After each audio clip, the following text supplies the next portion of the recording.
Assalamualaikum warahmatullahi wabarakatuh. Selamat pagi rekan dengar setia Radio Tuntung Panang FM di mana saja Anda berada. Senang sekali di pagi hari ini kita kembali berjumpa dalam program acara Inspirasi Pagi. Edisi hari ini Senin 4 Mei 2026 dengan tamu yang sudah hadir di pagi hari ini. Untuk Anda yang mendengar di pagi hari ini yang ingin mendengarkan live streaming kami bisa di tpfm.tanahlautcup.go.id dan juga Anda dapat menyaksikan langsung di Facebook kami di Radio Tuntung Pandang FM, dan kami ingatkan untuk Anda yang ingin interaktif bergabung bisa di 0811501234.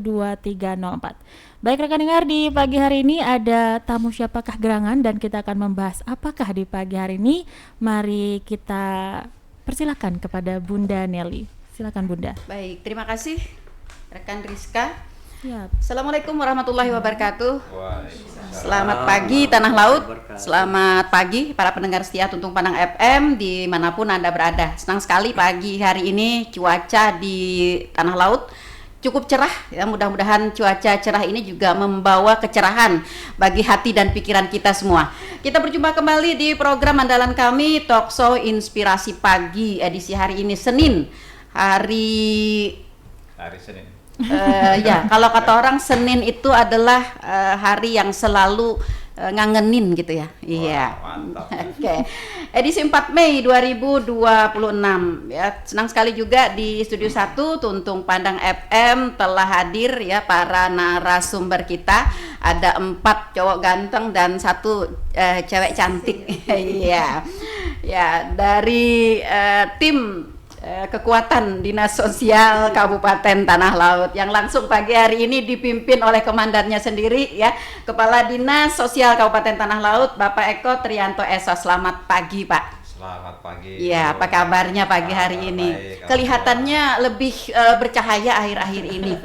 Iya. Cahayanya hilang. Oh iya. Baik, beliau didampingi oleh Pak Supinal Anwar Esos MAP Kabid Rehapsos. Pak Supinal. Selamat pagi. Assalamualaikum warahmatullahi wabarakatuh. Waalaikumsalam warahmatullahi wabarakatuh. Yang kedua ada Pak Rahman Padilah SKM. Iya, beliau adalah Kabid Jamsos. Oke. Selamat pagi. Selamat pagi. Iya, saya lebih panggilan kesayangan itu Pak Agau gitu ya. Iya, saya agak-agak canggung kalau panggil namanya benar ya. Iya, jadi panggilan kesayangan, dan banyak teman-teman juga yang seakrab dengan beliau taunya itu gitu. Iya, seperti itu. Sehat selalu ya Pak Agau. Alhamdulillah. Berikutnya yang ketiga adalah Pak Wahyu Juari Sulistiono SST.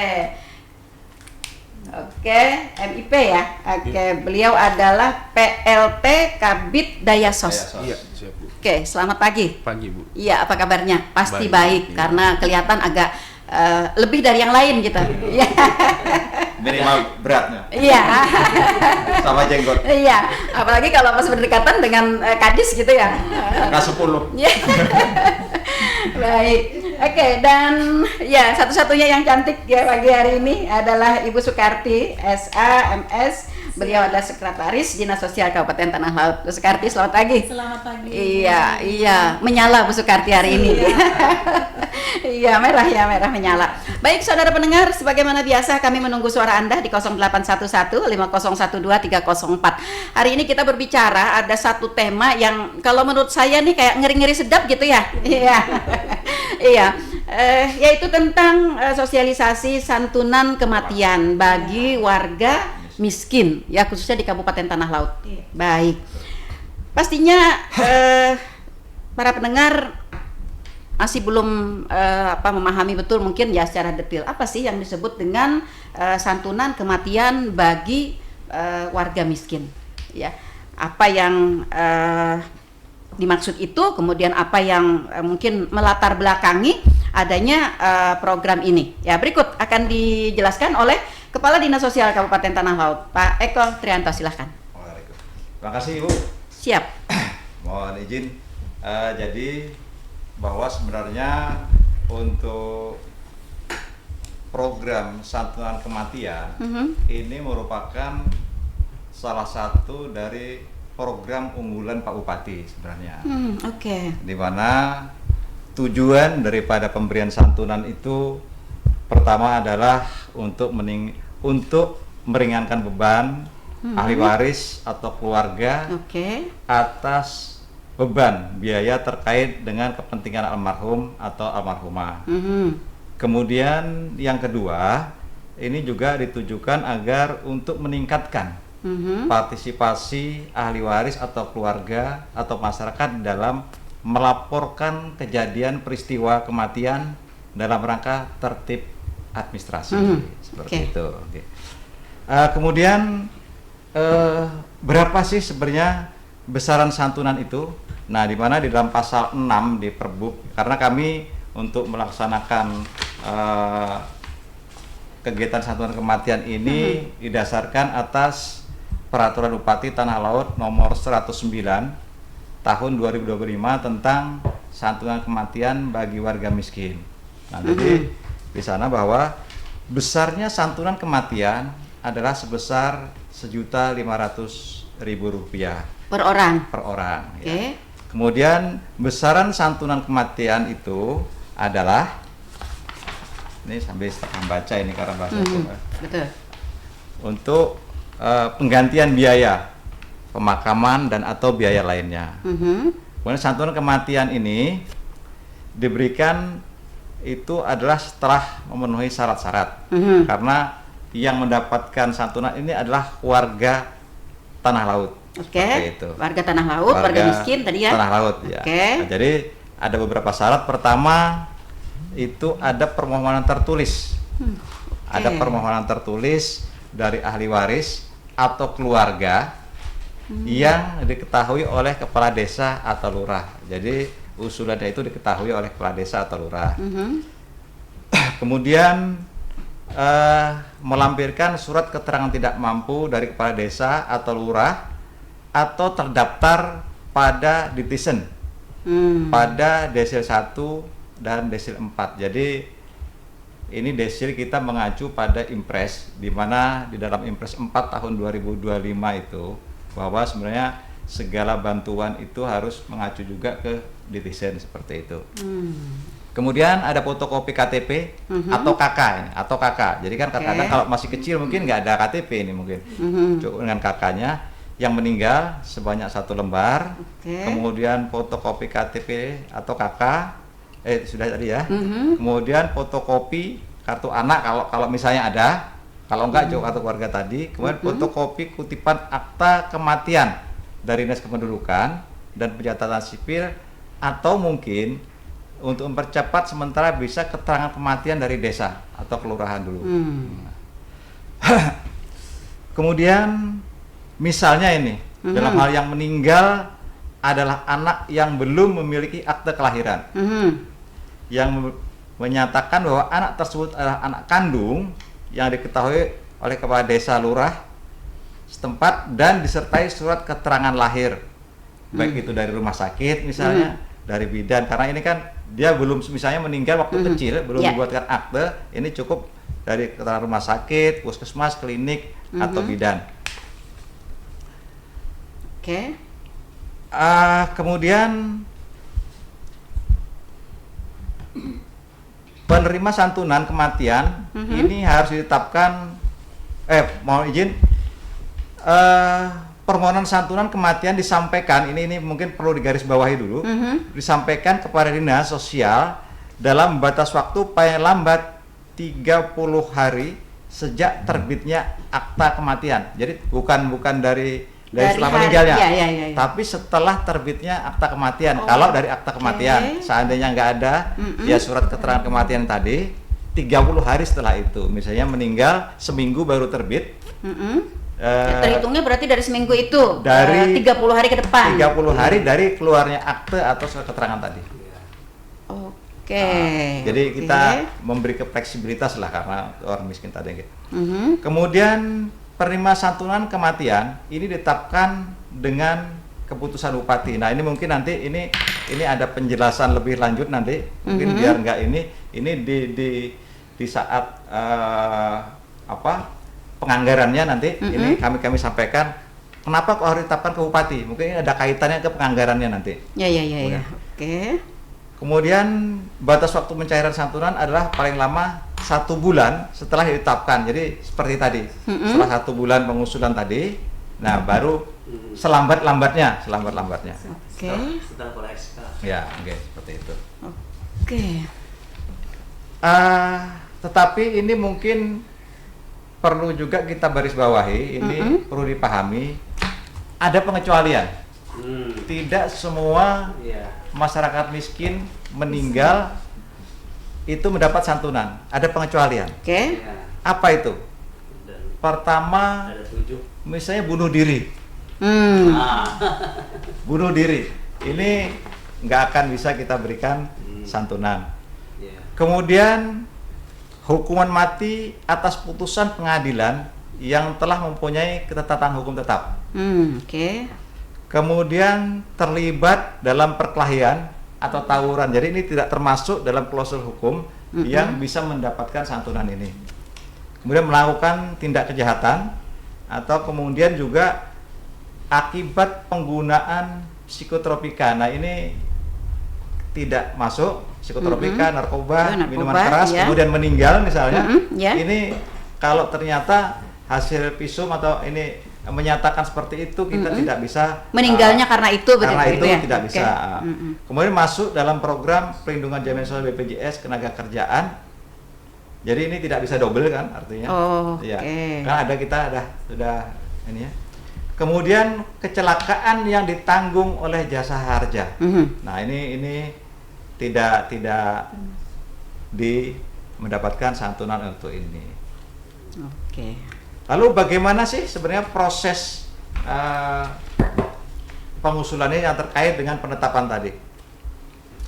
Oke. Di mana dalam pasal 9, karena kita terkait ini sosialisasi perbub, jadi agak diinikan sedikit. Oke. Penyaluran dana santunan kematian dilakukan secara non tunai. Masuk Oke. rekening. Tunai, rekening, ya rekening. Oke. Kemudian dalam hal penerima santunan kematian adalah anak yang belum memenuhi persyaratan untuk membuka rekening, maka santunan disalurkan kepada walinya. Oke. Kepada walinya ya. Kemudian surat keterangan wali anak ini diterbitkan, boleh cukup dengan kepala desa yang tahu di situ. Jadi nggak perlu ke ini. Penyaluran dana santunan kematian dilengkapi dengan kwitansi, ini tanggung jawab kami kan sebenarnya. Oke, Ini ya, kwitansi. Nah, kemudian prosesnya tadi setelah masyarakat menyampaikan usulan yang dilengkapi dengan bukti-bukti tadi, maka Dinas Sosial ini melakukan verifikasi atas permohonan yang disampaikan. Kemudian setelah memverifikasi, hasil verifikasi kami tuangkan dalam bentuk telahan setap ke Pak Bupati untuk diterbitkan SK tadi ya? Minta diterbitkan SK dan surat keputusan penetapan tadi dan sekaligus pembayarannya. Saya. Oke, baik. Boleh stop dulu sampai di situ Pak Eko. Atau ini terpotong. Belum selesai. Oke, ya, silakan lanjut. Oke. Nah, setelah surat keputusan keluar, nah nanti surat keputusan itu kami sampaikan ke BPKAD, BPKAD ini, lalu BPKAD akan menerbitkan SPTO, kemudian SP2D itu kepada bendahara Dinas Sosial. Baru nanti Dinas Sosial ini melakukan transfer ke rekening penerima manfaat. Jadi seperti itu.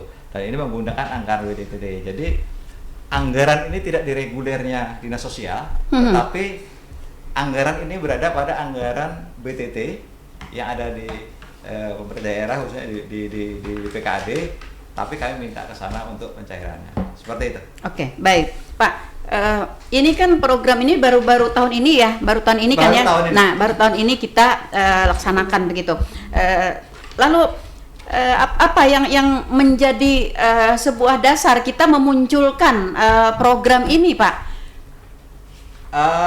Apakah kita mengamati mungkin ada banyak permintaan dari masyarakat, kebutuhan dari masyarakat, atau memang kesimpulan dari kita gitu memang ini sebuah kebutuhan masyarakat yang perlu kita akomodir begitu.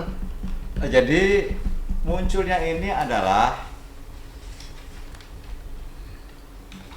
pertama tadi sudah kami sampaikan bahwa itu merupakan program unggulan Wati terpilih. Itu yang pertama memang. Tetapi tentunya meskipun ini program pasti ada hal-hal yang mendasari. Betul. Nah, itu yang saya maksudkan. Yang mendasari ini tentunya seperti yang kami sampaikan tadi di tujuan pertama. Tujuan pertama itu adalah untuk mengurangi beban dari masyarakat miskin itu dalam rangka memberikan jaminan perlindungan kepada masyarakat miskin. Di satu sisi, kemudian di sisi lain ini untuk lebih merapikan administrasi kependudukan di wilayah kita. Apa itu?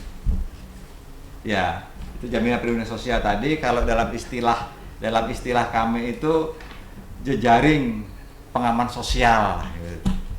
Itu intinya jaminan perlindungannya. Seperti itu. Oke, baik. Nah, dengan tujuan itu, dengan melatar belakangi itu, Pak Eko, artinya kita nih berkeinginan agar saat masyarakat kita, ya khususnya yang tergolong di desil 14 tadi, ya masyarakat kita yang terkategori warga miskin begitu, dapat terbantu. Betul. Nah, dengan adanya program ini begitu. Nah, namun kalau saya telaah tadi apa yang disampaikan oleh Pak Eko dengan aturan-aturan yang cukup panjang tadi ya. Nah, masyarakat tidak bisa menerima manfaat itu secara serta-merta saat terjadi musibah itu begitu. Betul. Jadi di saat penyusunan Perbup ini memang ada beberapa perdebatan kemarin dan berbagai pertimbangan. Misalnya agar ini bisa lebih cepat, anggaran ditaruh di Dinsos sebagai anggaran reguler.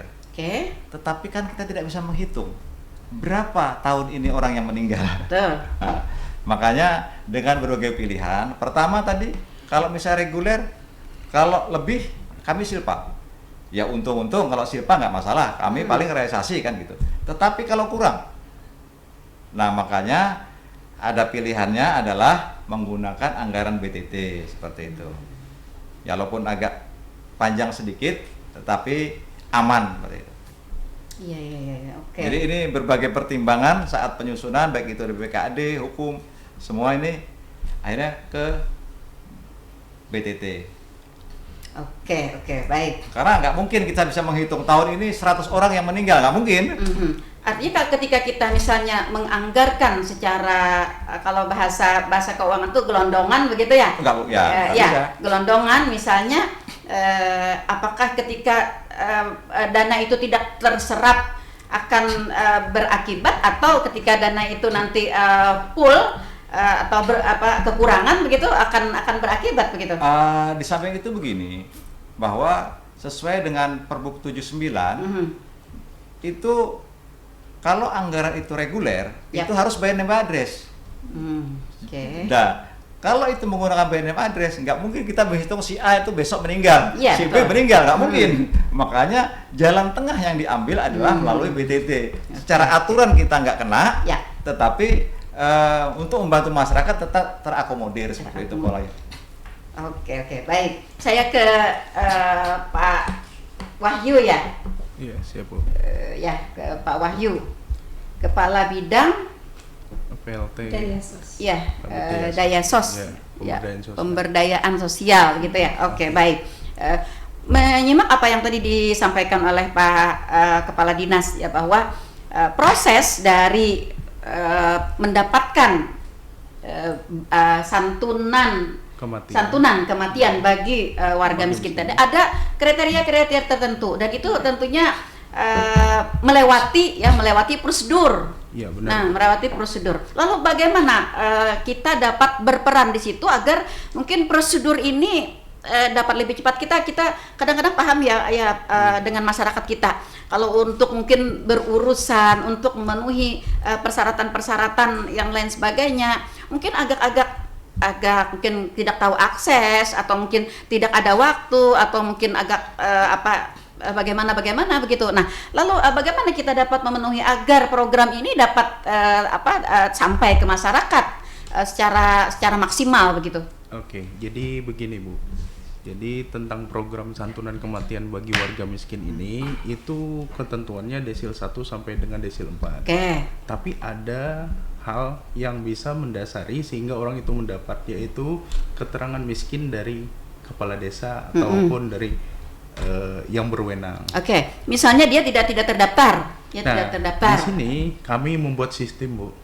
Membuat sistemnya itu dengan memakai TKSK, Tenaga Kesejahteraan Sosial Kecamatan, serta Taruna Siaga Bencana kami yang akan menjadi tulang punggung kami untuk melakukan asesmen Bu.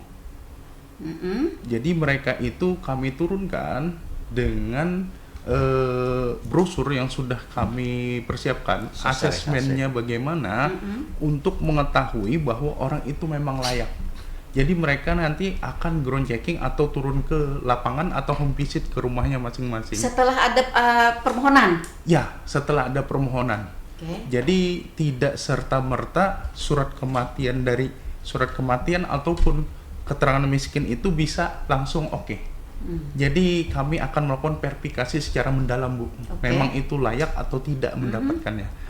Karena di satu sisi banyak hal hitungannya itu yang membuat kenapa jadi harus dilakukan verifikasi. Selain supaya tidak ada rasa aku dapat, kenapa ini dapat, kenapa itu dapat. Makanya kami perlu namanya melakukan verifikasi secara dalamnya dan melakukan validasi datanya. Memang orang itu sebelum dibuat TS. Artinya kita ada pemberdayaan dari TKSK dan Taruna Siaga Bencana. Taruna Siaga Bencana itu yang melakukan pendampingan melakukan pendampingan juga kepada warga kita yang mengusul tadi begitu. Iya, nanti akan dibagi per kecamatan Bu. Relawan-relawan ini akan dibagi per kecamatan yang ada di dinas sosial ini untuk melakukan controlling di wilayahnya masing-masing dan berkoordinasi dengan kepala desa atau lurah-lurah mereka. Siapa yang meninggal, setelah itu orang itu layak atau tidak mendapatkannya. Jadi usulannya itu kan kepala desa kepada dinas sosial, diketahui mereka. Artinya TKSK Tagana. Tagana ini berarti bukan orang kecamatan atau orang desa? Bukan. Itu posisinya mitra kita dinas sosial. Adanya di kabupaten berarti? Ada di kabupaten, tapi mereka diletakkan per kecamatan asal mereka, home base mereka. Jadi akhirnya di situ yang kita pakai Bu untuk melakukan verifikasinya, sehingga data memang orang yang memang meninggal, yang warga santunan kematian bagi warga miskin ini memang layak Bu. Nah, tapi kalau mereka sudah masuk desil 1 sampai dengan 4 tidak melewati verifikasi lagi secara mendalam, tapi bila yang keterangan dari kepala desa, kita melakukan verifikasi secara mendalam. Seperti itu. Ya, karena bila 1 sampai 4 ini sudah otomatis ya. Iya, karena otomatis karena mereka sudah terdaftar begitu ya. Sudah terdaftar dari DTSN. Database ya, Nah, lalu apakah mereka juga tetap harus memenuhi persyaratan-persyaratan seperti yang dipadahkan oleh Kadis tadi, adanya permohonan tertulis, adanya surat keterangan, adanya fotokopi KTP atau KK? Itu memang harus Bu. Harus. Itu memang salah satu syarat utama untuk mendapatkan program ini. Cuma artinya ketika mereka sudah terdaftar, verifikasinya tidak terlalu mendalam. Tidak, tapi kalau misalnya itu cuma keterangan dari kepala desa, itu baru verifikasinya secara dalam. Karena di satu sisi mereka tidak termasuk data yang sudah ada di DTSN kan. Betul. Jadi akhirnya mereka harus diverifikasi secara dalam, layak atau tidak layak. Baik. Saya ke Pak Agau ya. Saya ke Pak Agau. Izin Pak Bu, Agau. Ya, siap. izin Bu. Apa tadi? Izin. Ya. Sedikit menambahkan sebelum pertanyaan itu. Insya Allah perbub ini akan kami sosialisasikan juga kepada para camat dan para kades Kabupaten Tanah Laut. Itu tadi yang mau saya tanyakan. Pastikan terjawab lah.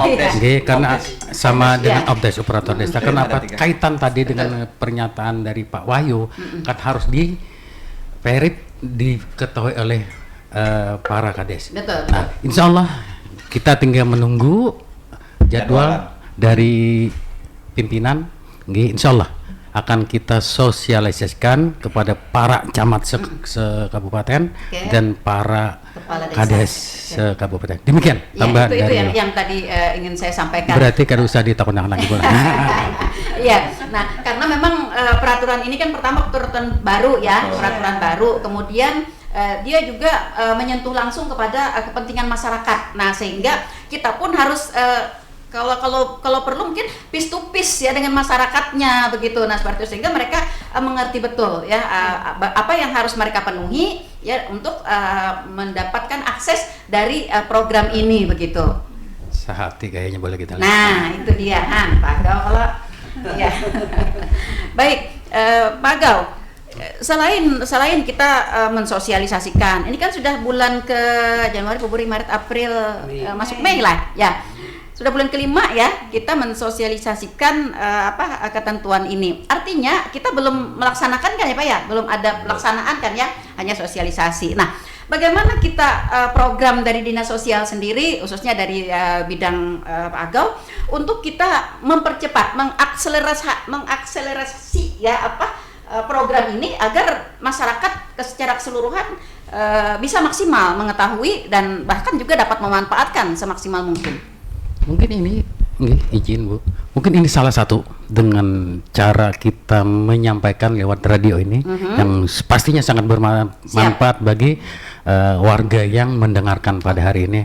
Dan pastinya juga itu tadi nanti supaya lebih cepat informasi ini ke masyarakat, pastinya kita melalui tokoh-tokoh masyarakat, para camat tadi, kemudian para kepala desa. Demikian, belum kira Bu. Ada tambahan, silakan Pak Wahyu. Oke, ada yang ditambahkan Pak Wahyu? Iya, untuk untuk sosialisasinya kepada para camat dan kepala desa akan kita bagi Bu. Jadi misalnya kayak jorong dengan kintab, setelah itu kayak perwilayah, dan itu akan segera kita lakukan.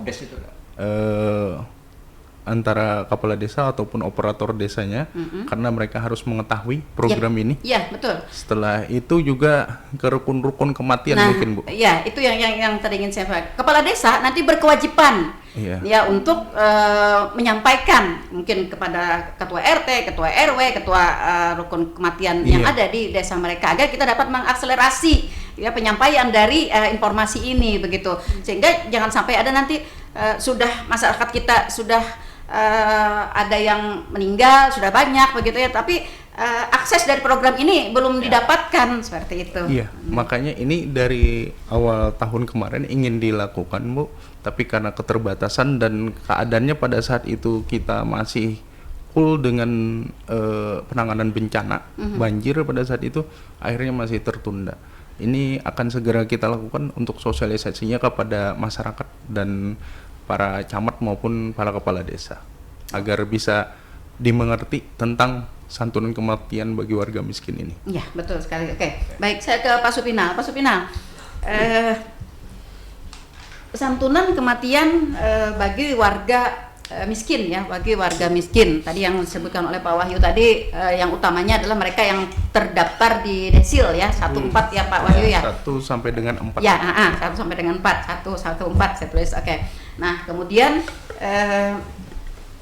mereka yang tadi kalau kata Pak Kadis tadi meskipun tidak terdaftar tapi ada persyaratan-persyaratan yang dapat dikategorikan sebagai masyarakat miskin begitu ya. Oke. Nah, tetapi tadi disampaikan oleh Pak Kadis dengan aturan-aturan yang dibuat itu ada 30 hari ya permohonan itu harus disampaikan. Artinya ini pasca ya. Iya. Ya, pasca. Kemudian kita menunggu SK begitu. Menunggu SK ya, surat keputusan. Nah, tentu saja ini mungkin butuh waktu yang rentang waktu yang cukup panjang begitu. Iya. Nah, lalu dalam hal ini Pak Supinal, bagaimana kita memenuhi kita kan tidak ingin ya adanya program ini, tapi ternyata tahun ini tidak bisa diakses gitu ya, tidak ada yang mengambil manfaat dari itu begitu, padahal kita sudah maksimal begitu. Nah, kita mengejar ya agar masyarakat kita mengakses ini dengan target yang sudah kita tentukan gitu. Terima kasih Bu. Jadi mungkin nanti di bidangnya akan langsung menangani mungkin dari TS tadi kan sudah ACC, kemudian untuk SK-nya itu mungkin setangan langsung dibawa mereka, Bu. Jadi cepat. Dari setangan itu kan 30 hari prosesnya. Nah, jadi mudah-mudahan dalam proses itu cepat, Bu. Maksud saya apakah kita ada apa ya, komitmen khusus begitu dengan mungkin bagian hukum begitu, atau mungkin bagian-bagian yang terkait dengan pembuatan SK ini untuk apa ya, mengutamakan atau mungkin memberikan arus utama terhadap keperluan kita ini, maksud saya. Dari koordinasi bidang Linjamsus kemarin itu sudah, Bu, koordinasi dengan bagian hukum, koordinasi dengan DPKAD. Berarti komitmen kita sudah ada di sana ya. Ada, baik. Bagus. Tinggal eksekusinya aja, Bu. Mudah-mudahan masyarakat yang telah meninggal kemudian membuat suratnya selama itu tadi kan deadline 30 ini kan hari, ya, deadline itu kan deadline maksimal ya. Iya. Ya mudah-mudahan nanti di bawah daripada itu begitu ya, secepatnya begitu, dengan pendampingan dari tim kita tadi ya, Pak Wahyu, dari TKSS, dari Tagana tadi begitu ya, ini akan lebih cepat begitu, dan komitmen dari bagian yang terkait dengan ini juga begitu. Izin menambahkan, Bu. Jadi posisinya ini akan reguler. Jadi pelaksanaannya itu per bulan. Jadi ada atau tidaknya kematian bagi warga miskin, walaupun 1 atau 2, tetap diusulkan. Jadi tidak menunggu tidak menunggu yang posisinya harus 10 dulu, harus berapa dulu, enggak ada. Jadi ini akan tidak ada target ya untuk 1 bulan begitu kita. Dan ini untuk Ibu Kabak Hukum, Ibu Alpi, beliau sangat antusias dan beliau sangat membantu. Jadi ini luar biasa itu. Posisinya salah satu arus utama yang beliau utamakan. Untuk program. Baik, siap. Apakah ini ditindaklanjuti dengan adanya MOU atau bagaimana begitu? Ada komitmen bersama begitu atau bagaimana? Bagaimana Pak Eko? Ya, siap, silakan. Jadi kalau komitmen secara tertulis memang kita tidak. Belum ya. Tetapi memang kita punya hubungan baik, dan apabila itu urusan mendesak memang segera bisa diproses gitu. Dan tadi untuk bisa lebih mempercepat tadi, pertama tadi seperti bilang Kabid, kita harus di bawah setangan supaya bisa lebih cepat, dan di selain itu pada TS. Jadi kalau selama ini TS kita itu di SK penetapan itu mohon persetujuan penetapan. Nah, tetapi khusus nanti dan untuk selanjutnya ini ada 2 di saran tindaknya, itu persetujuan penetapan dan persetujuan pembayaran. Nah, dengan adanya persetujuan pembayaran ini, maka kalau dulu hanya persetujuan untuk penetapannya, maka begitu berkas penetapan kami sampaikan ke BPKAD, maka BPKAD harus buat TS lagi untuk persetujuan pembayaran. Nah, kemarin sudah ada komunikasi kami, biasanya lebih cepat, cukup di Dinsos saja yang membuat TS itu dengan dua permohonan tadi, penetapan dan persetujuan pembayaran. Sehingga begitu masuk berkas ke sana, dinas BPKAD BPKAD sudah nggak buat TS lagi, langsung bisa memproses. Ini pola yang bagus. Kemudian tadi untuk lebih mensosialisasikannya tadi, seperti disampaikan Pak Kabid juga, bahwa memang kita ini sudah kita agendakan, KAK sudah, kita mungkin nanti akan melakukan sosialisasi ini kepada seluruh kepala desa ini segera, kalau misalnya tadi di Baleirung, dan nanti kita juga akan mensosialisasikan kepada OPDES. Operator desa ini adalah kawan-kawan desa yang disediakan Pak Upati yang melakukan entry perubahan data yang ada di desa. Jadi ini punya korelasi, di mana misalnya tadi di detasen tadi belum ada atau masih tinggi, kemudian ternyata di lapangan ini kondisinya memang masuk, maka ini nanti kawan OPDES yang akan merubah data itu, sehingga dengan pola ini data kita akan menjadi bagus. Seperti itu. Jadi yang merubah data nggak dinas sosial, itu desa sebenarnya dari OPDES. Karena nanti begitu data itu dirubah oleh kawan-kawan di desa, oleh OPDES, nah akan muncul notifikasi di kawan-kawan PKH. Nah, nanti kawan-kawan PKH setelah ada notifikasi di sana, BNMBR-nya baru dilakukan grand checking. Bener nggak data ini? Nah, setelah itu baru masuk ke statistik. Baru ke Pusdatin dan akan terubah nanti seperti itu. Jadi secara otomatis ya. Iya, jadi sebenarnya begitu ya. Kalau kawan-kawan bersih wajib tahu karena mau mengusulkan, oh ini masuk, ini enggak. Betul. Hanya saja perlu kita kolaborasi dengan kawan-kawan TKSK dan kawan Tagana, ini sama-sama lah kita berjalan. Oke, ini artinya mencapai tujuan yang kedua tadi ya, meningkatkan partisipasi melapor masyarakat yang memperbaiki laporan itu. Oke, bagus. Dan ini memang penting ya bagi kita ya untuk melakukan perubahan database ya bagi mereka warga kita yang belum terdaftar. Kami sampaikan lagi bahwa dulu sebelum tahun 2025 masing-masing instansi itu punya data sendiri. Misalnya Dinas Sosial punya data di TKS dulu. Kemudian KB punya data keluarga. Kemudian statistik ada Resosek. Kemudian Bappenas punya P3KE. Setelah munculnya Impres 4 2025 ini dilebur menjadi satu, dilakukanlah grand checking di Ramadan waktu itu ya rasanya. Nah, dan ini kita terus melakukan perubahan-perubahan terus, pembaharuan terus, ada update terus supaya data kita memang benar-benar valid nantinya. Karena satu data dengan data yang valid, ya paling tidak mendekati ya. Jadi data ini bukan punya Dinas Sosial, bukan punya Statistik, tapi punya Tanah Laut. Bukan. Punya nasional. Nasional. Begitu, langsung dari nasional. Dan itu sumbernya nanti memang bantuan apapun nanti kalau sudah clear ini harus bersumber dari situ. Oke, jadi perubahan ini nanti akan langsung diakses di nasional. Nasional. Oke, bagus. Oke. Jadi misalnya mau ngecek ibu direct cek di HP, oh desil sekian, nggak bisa lagi keluarga sekian, udah muncul langsung. Desil 10 ibu. Ya. Oke, baik. Bagus. Ini perlu partisipasi kawan-kawan desa kalau melihat kawan warganya yang ternyata miskin, tapi kok ini desanya tinggi, ini perlu dilakukan perubahan seperti itu. Oke, iya. Ini juga mengakomodir ya bagi mereka-mereka mungkin yang dulunya tidak terdaftar di Desil, tapi di perjalanannya ya ada sesuatu hal yang mungkin kalau terdaftarnya mungkin tetap terdaftar karena Detizen itu sama persis dengan jumlah penduduk. Hanya saja cuma kategorinya ya. Kategorinya. Oke, baik. Bagus. Saya ke Bu Karti. Bu Karti, kita menyadari betul ya masyarakat ini kan kalau masalah bantuan, apalagi tadi kita garis bawahi ya masyarakat miskin.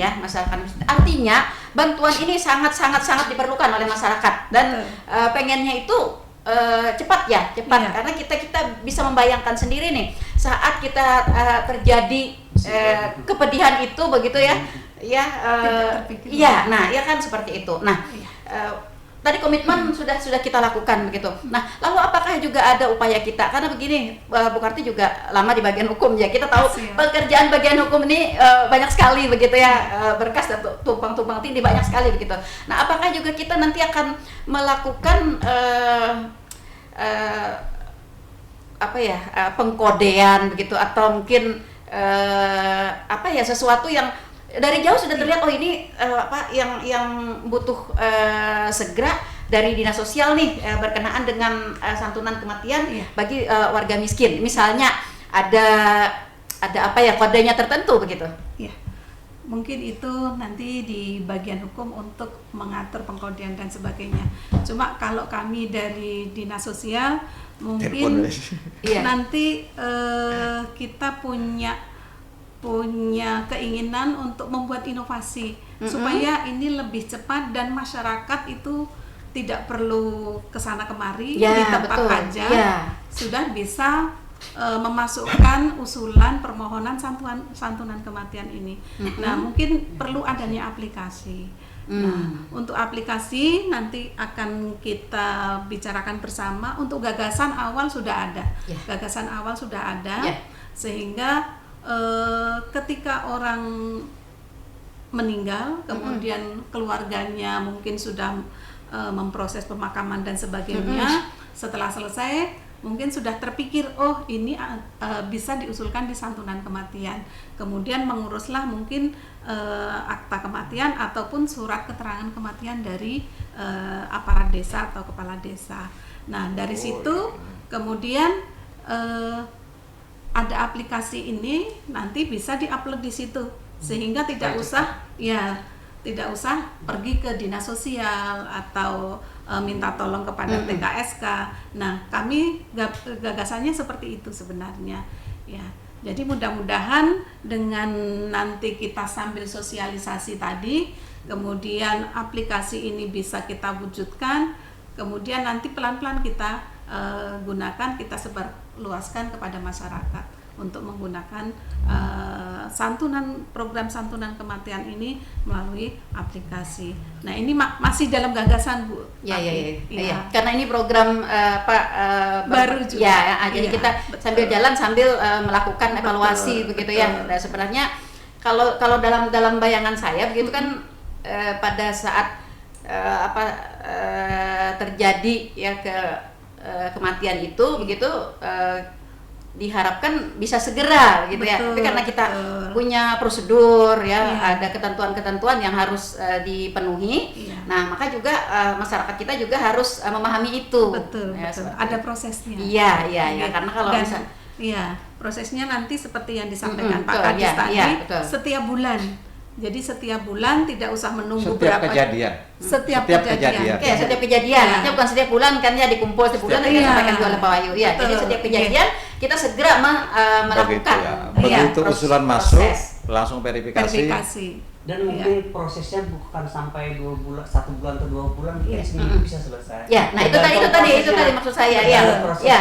Maksud saya kita itu kan hanya target maksimal tadi ya Pak ya, di peraturan ini target maksimal, tapi oleh kita dilakukan percepatan. Ya bagaimana tadi kita melakukan percepatan dengan berbagai upaya tadi kan ya. Nah, salah satunya juga tadi saya ingin ada mungkin TS itu yang ada tanda khusus, misalnya ada apa begitu, sehingga dari jauh udah kelihatan, oh itu punya dinas sosial nih, ayo segera dulu ambil itu gitu kan. Saya kira yang lainnya rela aja gitu kan, itu dinaikkan dulu meskipun antriannya mungkin ke 6 ke 7 gitu ya. Nah tapi karena melihat kodenya, oh itu kode penting gitu kan. Nah bagian hukum akan melakukan akselerasi itu. Mengoptimalkan waktu. Saya paham itu, mengoptimalkan waktu. Tapi kan tenaga dan men kita terbatas kan ya. Itu yang saya maksudkan tadi ya. Kita berkolaborasi. Betul sekali. Nah itu. Jadi kita harus saling berkolaborasi. Betul. Ya karena tentu saja kemampuan kita terbatas ya, masih banyak, apalagi dinas sosial saya tahu persis ya. Makanya Pak Eko nggak gemuk-gemuk. Diambil Wahyu. Diambil Wahyu. Iya betul lah, disebutnya Pak Wahyu ya. Tapi jujur kelihatannya sekarang agak cerah, agak lebih muda ya.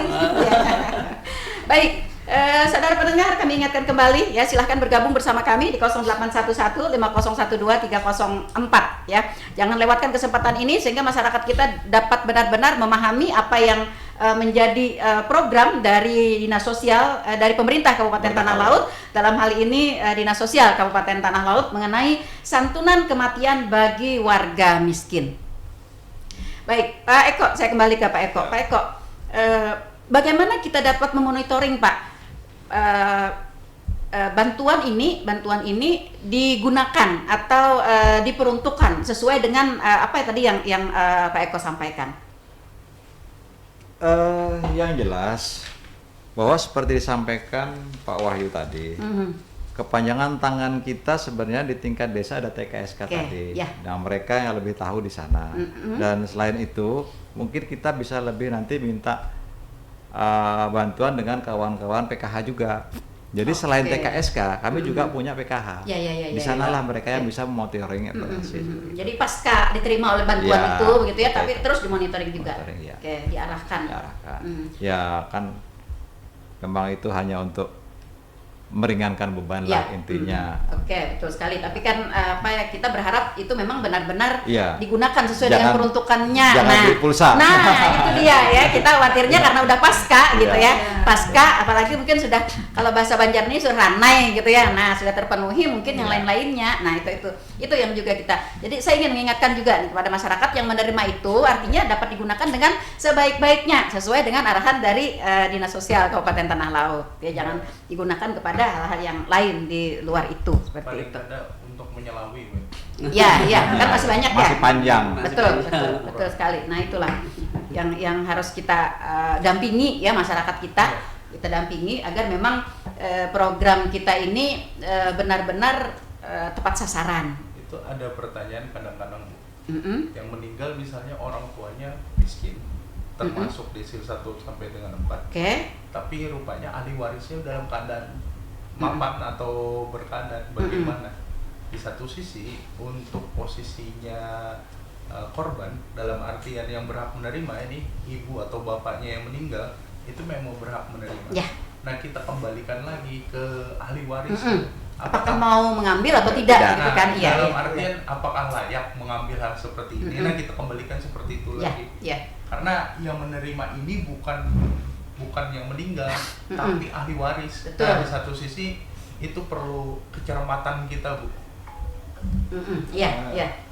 Itulah yang makanya kita pada sesi ini baru berbicara soal prosedur ya, soal prosedur ya dari program ini begitu ya, karena ada banyak kemungkinan nanti program ini tidak tepat sasaran atau mungkin tidak tepat penggunaan atau mungkin tidak terakses gitu ya oleh orang, atau mungkin tadi seperti yang disampaikan oleh Pak Wahyu tadi, sebenarnya ada yang ya dan tidak gitu ya. Nah seperti itu ya yang perlu. Nah ini ada pertanyaan Pak, mungkin Pak Kadis nanti yang bisa menjawab juga soal bagaimana kalau misalnya masyarakat kita itu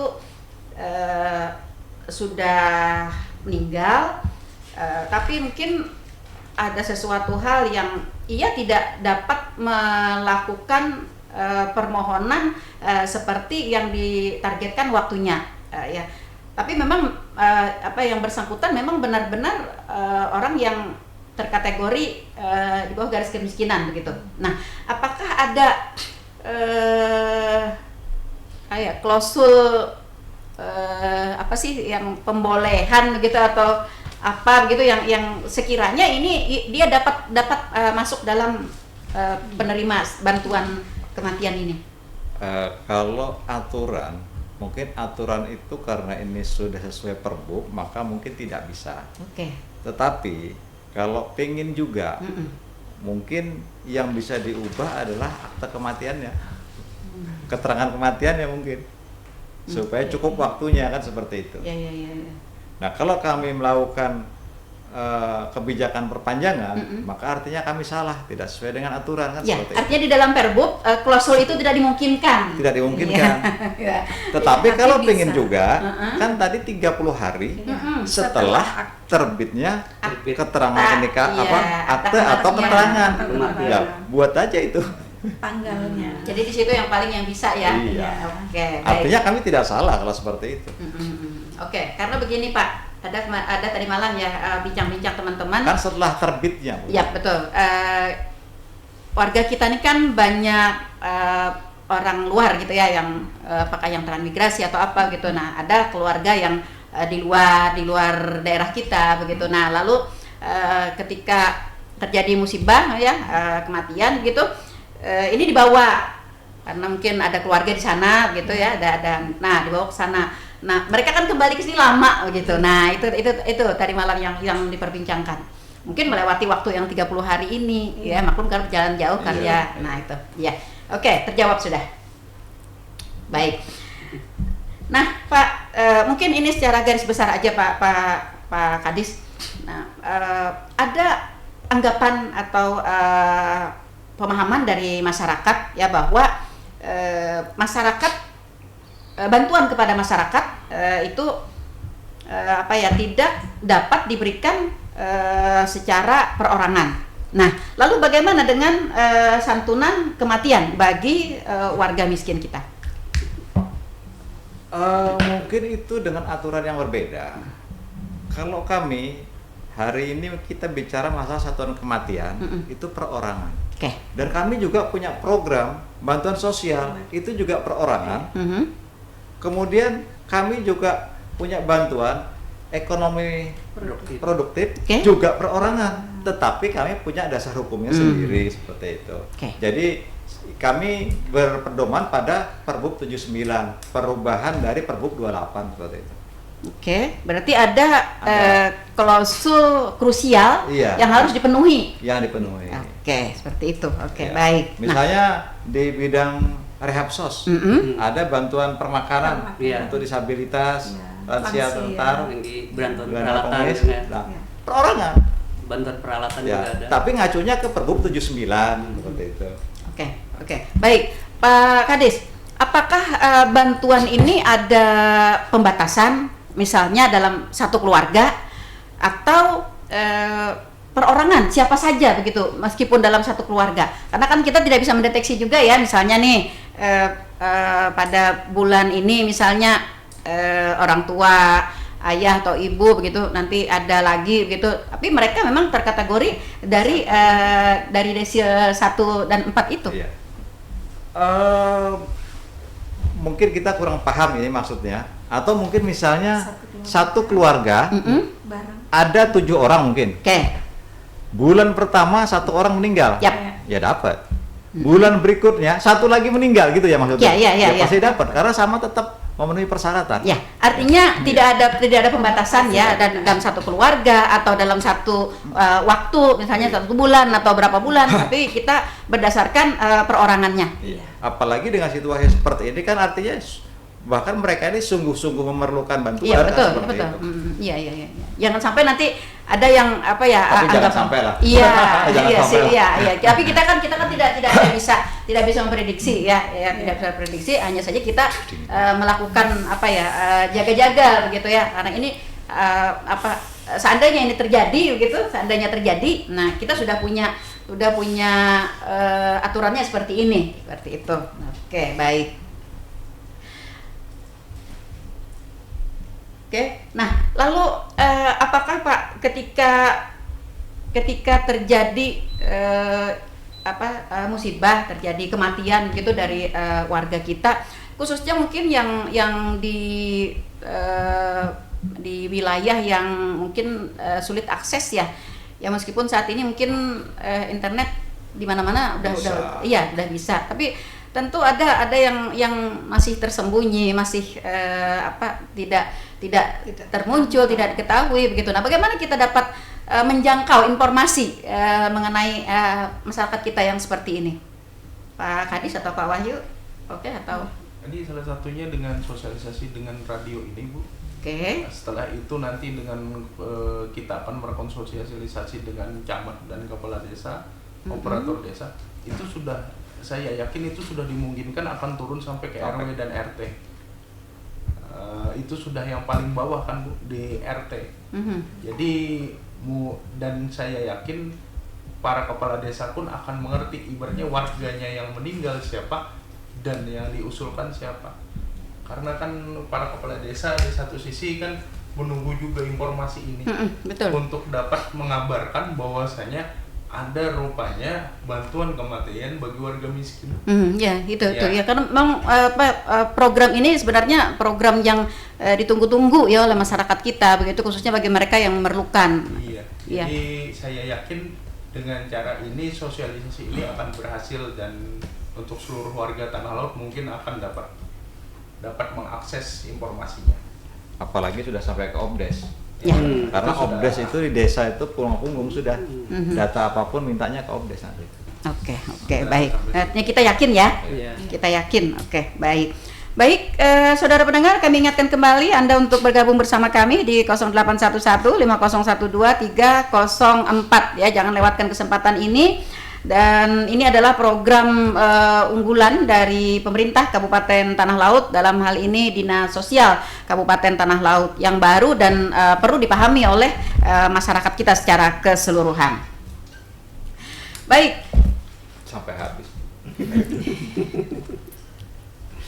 Nah, iya tuh orang. Oke, iya. Oke, baik. Saya ke Pak Jaminan Sosial tadi siapa ya? Oke, Pak. Jaminan Sosial.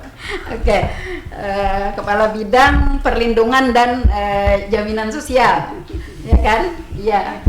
Sebenarnya ini bidangnya bidang jaminan sosial kan, menjamin ya. Iya, menjamin. Tapi ini pakarnya, Bu. Oke, baik. Pak Agau, dalam hal ini ya ada tujuan akhir yang ingin kita capai ya, dalam program ini. Apakah nanti program ini pada akhirnya kita berharap meningkatkan, mengurangi ya angka kemiskinan ya, atau meningkatkan partisipasi masyarakat? Ini apa yang menjadi program, apa tujuan akhir dari program kita ini? Kayaknya Pak Kadis yang menjawabnya. Kayaknya Pak Kadis, lebih tepatnya Pak Kadis. Pastinya selalu kalau ada program pastinya ada tujuan. Betul. Tujuan yang ingin dicapai. Pastinya ada tujuan yang ingin dicapai. Pastinya tadi yang pertama tadi kan siapa yang disampaikan Pak Eko, ada 2 tujuan kan. Betul, itu kan tujuan umum tadi. Tujuan ya? umum. Okay. Pastinya itu dulu. Untuk tambahannya berikutnya mungkin Pak Eko. Terima kasih, Pak Eko. Baik, silakan Pak Eko. Jadi apa yang sampaikan Ibu tadi, bahwa apakah mungkin ini ada dalam rangka untuk mengurangi kemiskinan. Jadi untuk menjawab itu, mungkin kita lihat dulu, Bu, bahwa dalam penanganan kemiskinan itu ada 3 strategi. Pertama, strategi pengurangan beban, peningkatan pendapatan, dan pengurangan kantong kemiskinan. Nah, berkaitan dengan jaminan perlindungan sosial, maka yang kami ambil adalah program strategi pada pengurangan bebannya. Jadi dinas sosial sekarang ini hanya mengambil 2. Kalau dulu hanya 1, yaitu dengan pengurangan beban. Makanya dengan program PPNT, PKH, bantuan sosial. Tetapi kalau hanya ini terus yang dikasihkan, ini konsumsi terus, kapan bisa mandirinya kan seperti itu. Kapan bisa mandirinya? Maka kami juga punya program untuk meningkatkan pendapatan. Juga mengambil dari program unggulan Pak Bupati, ekonomi produktif. Maka kami punya program web, ngambilnya ke situ. Yang ini hanya untuk mengurangi beban. Jadi supaya mereka P-nya itu nggak terlalu dalam, kedalamannya nggak terlalu dalam, maka ada pengurangan dari beban pengeluarannya dengan bantuan sosial. Nah, tetapi untuk yang akan datang mungkin nanti kami akan memilah KPM, kecuali untuk kematian ya. Kalau kematian ini nggak bisa dikasih apa-apa ini, ya harus itu. Yang lainnya nanti akan kami pilah mana KPM ini yang potensial, mana yang non potensial. Kalau yang potensial ini kami upayakan nanti melalui program web. Itu tetapi yang non potensial ini nggak bisa diapa-apakan lagi, nggak bisa diapa-apakan. Harus konsumtif sehingga jangan sampai terjadi ada bantuan kita itu terdabling konsumtif semuanya, gitu. Artinya habis pakai. Nah, sehingga tujuan akhir daripada kita untuk meningkatkan taraf hidup atau kesejahteraan masyarakat itu tidak. Alhamdulillah akhirnya di periode Pak Bupati ini ada program itu dan kita bisa masuk ke sana. Oke. Pak Eko, kalau boleh saya tahu, kalau boleh disebutkan juga, apakah tingkat ketidakmampuan dari ekonomi masyarakat kita di Tanah Laut kondisinya cukup mengkhawatirkan atau bagaimana, Pak, dalam pengamatan kita di database itu? Kalau kita melihat survei BPS ya, tingkat kemiskinan kita akan menurun. Dari 3,7 itu turun menjadi 3,0. Artinya kurang lebih berapa? 11 ribuan ya? 11 ribuan kalau survei BPS. Nah, sementara desil kita memang lebih tinggi karena desil itu ada pembagian per 10%, seperti itu. Oh, begitu. Ya, per 10. Jadi desil 5 itu tengah-tengah berarti. Makanya desil 4 kita ambil. Nah, itu yang belum kita pahami ya. Jadi desil yang punyanya netizen itu tidak mewakili miskin. Tetapi ada di dalamnya orang-orang miskin seperti itu. Jadi kalau kita miskin tadi 3% kan sekitar 10.000 ya rasanya. 11.000 ya, 11.000-an saja. Miskin. Desil 1, desil 2 itu miskin. Desil 1, desil 2 mungkin oke. Desil 3 dan 4 itu rentan miskin. Rentan miskin. Desil 5 itu sudah dikategorikan sedang. Nah, baru masuk ke desil 6. Desil 6 itu orangnya sudah dalam keadaan berkemampuan. Artinya tapi masih mudah jatuh juga. Baru di rentan ya. Ya, potensi 8, 9 itu masuklah ASN. Yang pekerjaannya TNI Polri. Pensiunan nggak masuk ya? Masuk dalam artian desil 10 tidak ada warga Indonesia yang tidak masuk desil. Semua warga Indonesia itu sudah terdata di desil itu. Cuman ada selama masuk di catatan sipil berarti masuk di desil. Selama dia punya KTP ya, dia kan masuk. Pemerintah sudah mengkategorikan. Jadi sampai desil 10 itu dianggap kalau tidak salah pengusaha. Pengusaha. Oh, pengusaha kan. Oke. Kita kemarin ada ngecek usaha. Itu rata-rata berada di desil 10. Jadi kesejahteraan masyarakat itu sekarang di aturan yang di DTSN ini kan sekarang berada di Bappenas. Artinya yang kita amati ini di desil 5 ke bawah ya? Desil 1 sampai dengan 4. 4 saja begitu? Iya, karena di situ desil yang posisinya miskin sampai rentan miskin. Rentan miskin itu mereka tidak bekerja 1 hari mereka akan menjadi miskin. Itu masuk ke rentan miskin. Atau misalnya pekerjaan mereka serabutan. Ya, serabutan gitu. Ada kemungkinan mereka jatuh gitu ya? Iya, posisinya 1-2 hari tidak bekerja mereka akan menjadi tidak berkemampuan untuk menghidupi dirinya. Nah, di situ posisi yang rentan miskin. Posisi miskin mereka sudah tidak ada memiliki kemampuan. Tapi kalau rentan miskin ini 1-2 hari saja itu efeknya luar biasa bagi mereka. Sakit atau apa. Oke, jadi nanti kalau kita mau mengetahui masyarakat kita yang naik kelas gitu, berarti di desil 5 ke atas itu akan bertambah gitu ya? Iya, ketika posisinya masyarakat yang ada di Kabupaten Tanah Lot naik kelas, maka masuk ke desil 5 ke atas. Nah, ini bagaimana cara pemerintah melakukan ground checkingnya itu melalui tangannya Kementerian Sosial yang ada di desa-desa, yaitu program keluarga harapan, pendamping program keluarga ground checkingnya. Mereka lah yang melakukan ground checking. Yang melakukan usulan itu adalah para operator desa. Jadi desa yang mengusulkan dulu, setelah itu data itu masuk baru ground checkingnya dengan PKH. Mereka yang mendatangi rumah, apakah layak atau tidak. Oke. Nanti bisa dicek rumah ibu nanti selesainya tadi. Iya.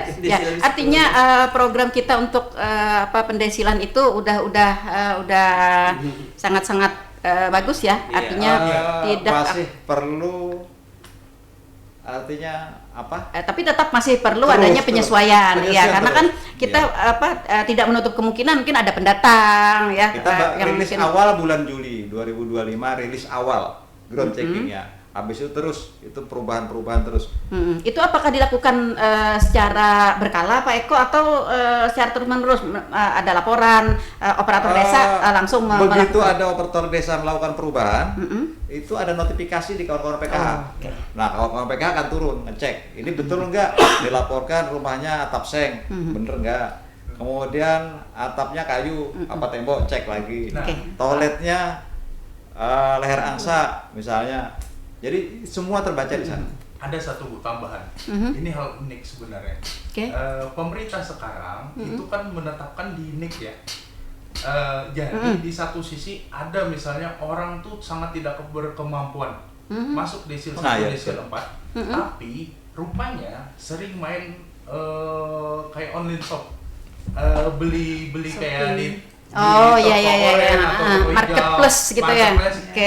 Maka dia akan bercatatan di keuangannya, dianggap mampu oleh pemerintah. Ketika dia seling membeli barang, apakah link ini juga akan masuk di jejak digital ya? Iya. Deteksi. Jadi Ditizen itu terkoneksi ke Keuangan ini apa? catatan keuangan pribadi masing-masing orang itu tercatat di sana, Bu. Makanya hati-hati dalam menggunakan NIK itu. Oh. Iya, ketika posisinya maka dianggap mampu itu, maka dia tidak akan mendapatkan program apapun yang berbentuk bantuan dari pemerintah. Kenapa tidak dapat? Rupanya dia sering membeli atau sering melakukan transaksi secara online. Maka dianggap pemerintah mampu karena membeli ya, dalam artian kemampuan finansial. Walaupun sebenarnya yang pakai orang lain. Dipinjam. Nah, dipinjam atau apa? Nah, itu berbahayanya, Bu, sekarang. Iya. Ya, ini juga perlu disosialisasikan nih kepada masyarakat kita ya. Kita tidak ingin nanti memang mereka membutuhkan ya bantuan kita begitu, tapi ternyata oleh data ditolak ya karena jejak digital mereka seperti itu. Dia terkoneksi ke transaksi digital. Misalnya ini yang benar-benar miskin. Oke. KTP-nya dipinjem, kredit mobil atau kredit kendaraan, otomatis naik dia. Desil bisa berubah tuh. Ya, itu yang sering minjam pakai untuk beli rumah. Ya. Beli rumah subsidi. Itu yang warga yang dipakai itu datanya, maka akan kesusahan untuk mendapatkan program pemerintah karena dianggap lagi mampu lagi. Oke, seperti itu ya. Nah, ya, ini juga perlu diketahui oleh masyarakat kita agar mereka tidak serta-merta tidak mudah begitu meminjamkan meminjamkan data mereka untuk keperluan orang lain, meskipun mungkin keluarga dekat atau mungkin orang yang memang perlu dibantu seperti itu ya. Karena nanti akan berakibat pada transaksi. Berakibat pada status mereka untuk mendapatkan bantuan pemerintah seperti itu ya. Seperti itu kan ya Pak Wahyu ya. Oke, baik. Ada yang bergabung? Belum ada yang bergabung. Baik.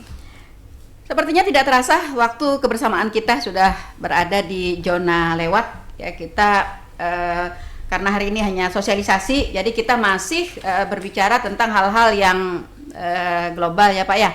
Nah, global seperti itu, dan program ini juga ya saudara pendengar baru di tahun ini, dan seperti yang disampaikan oleh Pak Kadis bahwa nanti sambil berjalan program ini nanti sambil dievaluasi ya, berbagai hal mungkin yang nanti perlu disesuaikan, berbagai hal yang perlu diketahui oleh masyarakat nanti akan kita perbaiki di kemudian hari. Nah, kita juga butuh adanya saran pendapat ya Pak ya dari masyarakat, dari tokoh-tokoh masyarakat, dari kepala desa dan perangkatnya untuk lebih maksimalnya dari program kita ini. Apakah program ini ada batas waktu Pak? Misalnya kita ada uji coba selama 5 tahun atau bagaimana begitu? Di dalam aturan yang kita sebutkan. Yang jelas program ini awalnya adalah program unggulan Pak Bupati. Ya mungkin selama program ini bagus, Bupati terpilih berikutnya masih menghendaki, insya Allah tetap jalan. Siap. Apalagi ini kan demi kebaikan bersama. Betul sekali. Artinya ada evaluasi ya setiap periode mungkin ya nanti bagaimana outputnya kepada masyarakat gitu ya, bagaimana masyarakat kita dapat merasakan secara maksimal dari program pemerintah yang sangat baik ini. Baik saudara pendengar, karena waktu kebersamaan kita sudah berada di penghujung dan itu tandanya kita harus mengakhiri bincang-bincang kita di kesempatan pagi hari ini. Tapi saya masih tetap ingin closing dari Pak Eko. Hal-hal apa yang perlu diperhatikan oleh masyarakat, hal-hal apa yang perlu diketahui oleh masyarakat berkaitan dengan santunan kematian bagi warga miskin? Mungkin pertama kami berpesan, tadi seperti kita bahas, jangan mudah meminjamkan KTP. Siapa tahu nanti disalahgunakan, karena untuk status Ditizen itu terkoneksi ke transaksi digital. Kemudian masyarakat sekiranya merasa bahwa tingkat desilnya tidak sesuai, agar segera melapor ke Opdesnya, sehingga data kita pelan-pelan menjadi semakin rapi. Barangkali ya itu, Bu. Oke, baik. Terima kasih Pak Eko atas kebersamaannya. Terima kasih Pak Wahyu, Bu Karti, dan Pak Agal, Pak Supina. Terima kasih juga para pendengar yang selalu setia bersama kami. Stay tune di 102,3 RPPR Radio Tuntung Pandang FM, radio kebanggaan kita bersama. Semoga apa yang menjadi perbincangan kita di pagi hari ini menjadi pengembangan wawasan bagi masyarakat secara keseluruhan, khususnya masyarakat Kabupaten Tanah Lot yang kita cintai. Salah hilapnya saya mohon maaf. Semoga kita dapat berjumpa kembali lain waktu dan kesempatan. Semoga program ini berjalan dengan maksimal, menyentuh langsung kepada kepentingan masyarakat. Saya Nelly Aryani. Dan saya Rizky bertugas. Untuk Anda yang ingin mendengarkan siaran ulang bisa di YouTube LPR Radio Tuntung Pandang FM. Hari kata kita akhiri acara pagi hari ini. Tetap bersama kami di 102,3 FM. Assalamualaikum warahmatullahi wabarakatuh. Waalaikumsalam.